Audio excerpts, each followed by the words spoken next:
Hello everyone, and thanks for taking the time to check out this video. For today's brief and unplanned presentation, we're going to talk about the alleged September 15th attempt on the life of former President Donald Trump, and more specifically, the weapon used. For anyone new to this channel, a solid 50% of what I do here is create in-depth presentations on different variants of SKS pattern carbines. I generally approach those presentations through the lens of material history and cultural storytelling, as the SKS is one of the most produced auto-loading firearms in history, and by studying it in depth, we are given essentially endless opportunities to better understand important moments in the recent development of the world. Normally, the study of the SKS leads us to topics like the Chinese famine, the breakup of Yugoslavia, and the Second and Third Indochina Wars, but unfortunately today we're talking about something that happened yesterday. For the purpose of this video, I'm not going to break down the details of what happened. There are plenty of YouTubers who will do a much better job than me. What matters to us today, however, is that the person in question was using an SKS pattern carbine in an attempt to make a 300 to 500 yard shot at the former president. So what does that mean for SKS enthusiasts? Well, long story short, it's not good. People like to say all press is good press, but when we're talking about firearms, the opposite is generally true. When firearms make the rounds in the press, particularly historical or curio and relic firearms, it almost always leads to a proliferation of misconceptions, a degradation of facts, and without fail, calls for targeted legislation. So let's break down a few likely consequences. Right off the bat, the fact that the would-be shooter was using a detachable 30-round magazine is not good for SKS enthusiasts.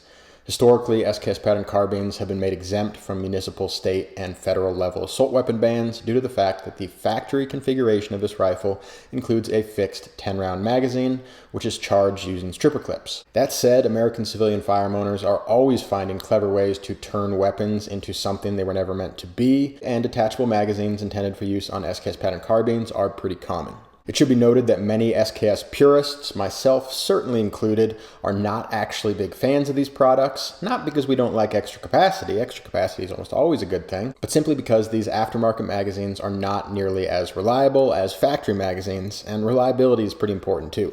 After all, one of the most enduringly charming qualities of the SKS is that it is a remarkably simple and extraordinarily reliable weapon system, and replacing critical feed system components with low-quality aftermarket parts like detachable magazines is a really great way to mess that up. What's important to us today, however, is that the increasing visibility of those detachable magazines has led many legislators to include the SKS by name on assault weapon bans, regardless of whether or not a detachable magazine is being used. They use language like the ability to accept a detachable magazine, and despite the fact that the SKS pattern carbine in its factory configuration is not in any way configured to accept a detachable magazine, the fact that detachable magazines have been designed to fit that gun anyway, they now count that. And let me be clear for a moment, I am not blaming anyone or discouraging the use of detachable magazines.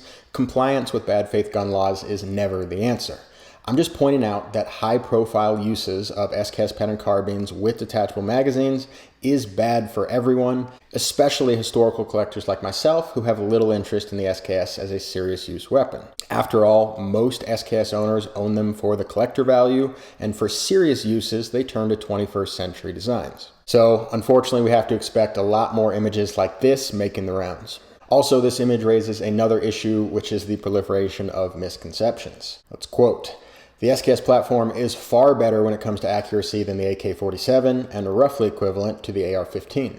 Listen, I've devoted a somewhat substantial portion of my adult life to promoting accurate information regarding the SKS platform, so stuff like this is a bit of a gut punch. I barely know where to start here, but weapon accuracy is a very sophisticated subject, and this just steamrolls right over the factors that actually matter. The person who wrote this post is just obliterating any possibility of nuanced clarity in a thinly veiled attempt to label the SKS as particularly dangerous. That's step one of the gun grabber playbook, by the way. Always find ways to label guns as particularly dangerous. Jumping back to accuracy for a second, though, the SKS fires the exact same 7.62 by 39mm ammunition as the Kalashnikov pattern, and all else being equal, the shorter and stiffer barrel of the Kalashnikov actually exhibits greater mechanical accuracy. The perception of the SKS being more accurate and the AK being inaccurate actually comes from the combat roles which both weapons have filled in Eastern Bloc militaries.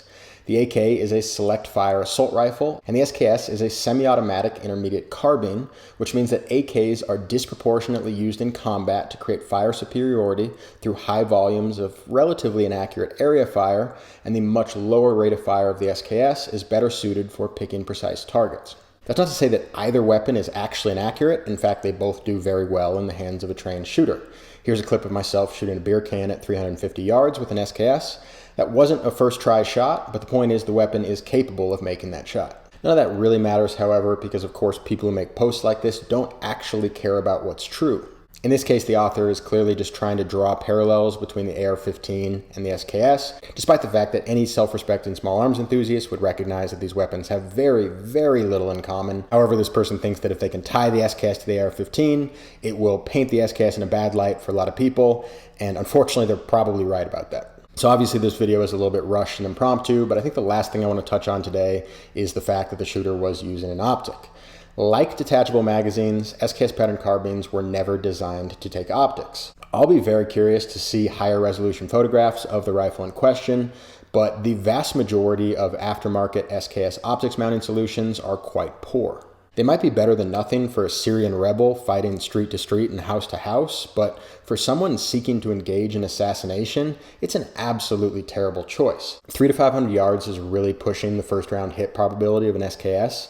At that distance, you're looking at a roughly 6 to 10 inch cone of fire, and that's assuming that every other factor is working for you. That means you have an above average SKS, maybe a Yugoslavian with a mint bore that's capable of doing about 2 MOA. That's assuming that the shooter has absolutely no error and you're getting the pure mechanical accuracy of the weapon. And that's also assuming that the optic is rock solid mounted. You're not getting any deviation there. And again, that's all pretty unlikely. Additionally, once you factor in that the shooter was using a 30-round detachable magazine, which would prevent him from shooting in a comfortable prone, and everything I can see about this guy online seems to indicate that he's a real chump, the odds of him laying down effective fire at that range is very low. Obviously, it's still an extremely dangerous situation for Mr. Trump, but the point is it could have been much, much worse. We saw something much, much worse quite recently, in fact. So once again, obviously a pretty rushed video, but I'll leave you by saying this. Fortunately for the former president, the would-be shooter had terrible taste. Not only did he pick a bad weapon for the task at hand, but he configured that weapon in just about the dumbest way possible. Unfortunately for the SKS collecting community, however, the weapon he chose and the way he configured it will have real consequences for us. He may not have expended a single round yesterday, but he certainly provided ammunition to the opponents of SKS ownership rights, and in just a couple of minutes, he did enormous damage to the public perception of the SKS. I'm someone who spent thousands of hours making presentations intended to support people in appreciating this weapon for its fascinating history, but nothing I've done or probably will do will have a fraction of the impact of this picture. Kind of a bummer. Either way, thanks for taking the time to check out this video. If you appreciate content like this or are interested in developing a more nuanced understanding of the SKS pattern carbine, that's what I do here, so please don't forget to subscribe or check out my SKS playlist. Hope you have a great rest of your day.